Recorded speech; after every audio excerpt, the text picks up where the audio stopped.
12 साल बाद किसी भारतीय रक्षा मंत्री ने ऑस्ट्रेलिया की धरती पर कदम रखा है और इस बार इतिहास दोहराया नहीं गया, लिखा गया है। राजनाथ सिंह पहुंचे सिडनी के रॉयल ऑस्ट्रेलियन नेवी बेस, जहां उनका स्वागत किया ऑस्ट्रेलिया के सहायक रक्षा मंत्री पीटर खलील ने।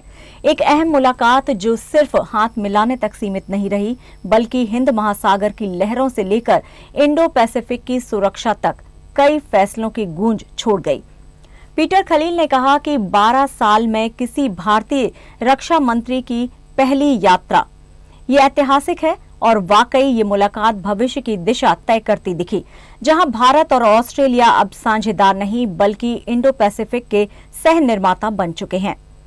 राजनाथ सिंह ने कहा कि लोकतंत्र, विविधता और स्वतंत्रता हमारी साझी ताकत है, यानी अब दोनों देश सिर्फ बात नहीं बल्कि मिलकर काम करेंगे रक्षा, तकनीक और स्थिरता के नए अध्याय पर। भारत का डिफेंस प्रोडक्शन भी अब नई ऊंचाइयों पर है, 1.51 लाख करोड़ रुपए तक पहुंच चुका है। भारत का रक्षा उत्पादन जो पिछले साल से 18% ज्यादा है।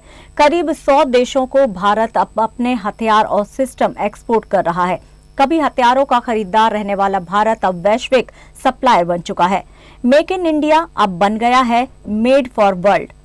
राजनाथ सिंह ने विदेशी निवेश को लेकर भी बड़ा संदेश दिया।